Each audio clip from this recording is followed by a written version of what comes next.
যখন একটা দেশের অর্থনীতি বড় ধরনের চ্যালেঞ্জের মুখে পড়ে, ধরুন মুদ্রাস্ফীতি আকাশ ছোঁয়া, টাকা পাচার হচ্ছে আর ব্যাংকগুলো খেলাপি ঋণে জর্জরিত, তখন সবচেয়ে গুরুত্বপূর্ণ প্রশ্ন হয়ে দাঁড়ায়, কে ধরবেন কেন্দ্রীয় ব্যাংকের হাল। প্রিয় দর্শক, মানি মাস্টারপিসের আরেকটি অর্থনীতি বিশ্লেষণে আপনাকে স্বাগতম। এই পর্বে আমরা বাংলাদেশ ব্যাংকের নতুন গভর্নর ডক্টর আহসান এইচ মনসুরকে নিয়ে কথা বলবো। সহজ ভাষায় তার পুরো জার্নিটা তুলে ধরার চেষ্টা করব। চলুন শুরু করা যাক ডক্টর মনসুরের নিজেরই একটা বিস্ফোরক মন্তব্য দিয়ে।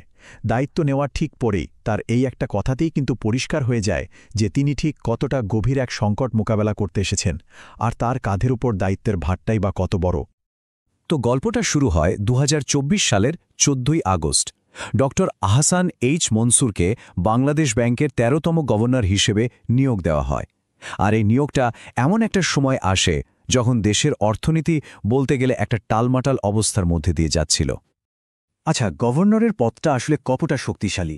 সহজ করে বললে, দেশের পুরো আর্থিক ব্যবস্থার চাবিটা কিন্তু তার হাতেই থাকে। তার একটা সিদ্ধান্তই ঠিক করে দিতে পারে দেশের অর্থনীতির গতিপথ কোন দিকে যাবে।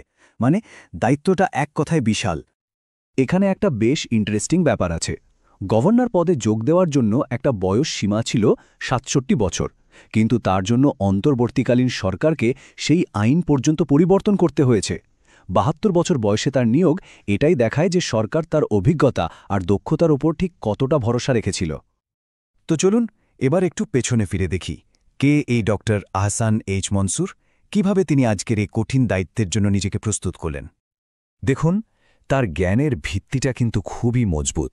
পড়াশোনা শুরু ঢাকা বিশ্ববিদ্যালয় থেকে, এরপর শিক্ষকতাও করেছেন সেখানেই।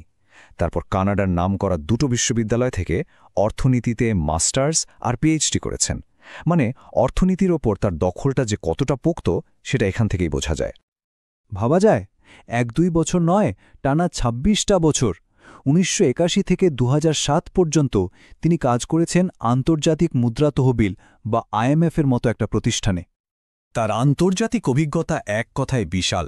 তিনি শুধু অর্থনীতিবিদ হিসেবে অফিসে বসে কাজ করেননি, বরং পাকিস্তান, আফগানিস্তানের মতো সংকটময় দেশগুলোতে আইএমএফের সিনিয়র প্রতিনিধি হিসাবে মাঠে নেমে কাজ করেছেন।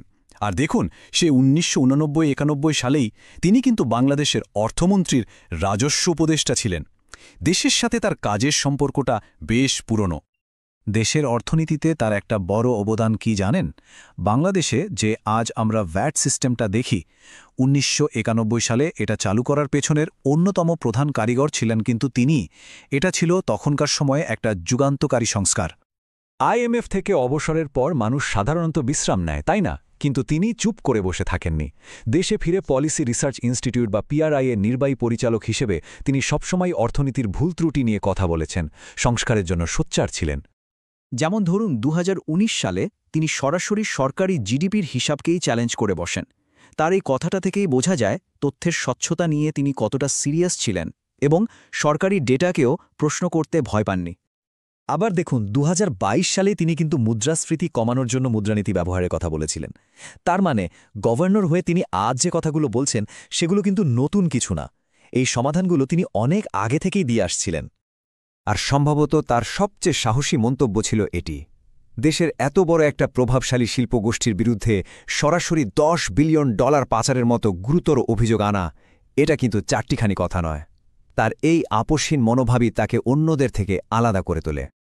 তো এই হলো তার অতীত। এবার চলুন বর্তমানে ফেরা যাক। গভর্নর হিসেবে তার পথটা কিন্তু একদমই সহজ নয়। তাকে লড়তে হচ্ছে অনেক জটিল পরিস্থিতি আর বিতর্কের বিরুদ্ধে। তাহলে এখন তার প্রধান কাজগুলো কি কি? ১. লাগামহীন অর্থ পাচার বন্ধ করা। ২. সাধারণ মানুষের জীবনকে অতিষ্ঠ করে তোলা মুদ্রাস্ফীতিকে নিয়ন্ত্রণে আনা। ৩. ব্যাংকিং খাতের ভেতরে জমে থাকা সমস্যাগুলো সারিয়ে তোলা। আর ৪. খেলাপি ঋণের যে একটা সংস্কৃতি তৈরি হয়েছে সেটা ভেঙে দেওয়া। প্রত্যেকটাই এক একটা কঠিন পরীক্ষা। তবে দায়িত্ব নেওয়ার পর থেকেই তাকে নিয়ে কিছু বিতর্ক তৈরি হয়েছে। তার কিছু সরাসরি মন্তব্য ব্যাংকিং খাতে উদ্বেগ তৈরি করেছে। আবার তার বিরুদ্ধে ব্যক্তিগত পর্যায়েও কিছু অভিযোগ উঠেছে, যেমন নগদ বা দুবাইয়ের সম্পত্তি নিয়ে, যদিও তিনি এই সব অভিযোগই অস্বীকার করেছেন।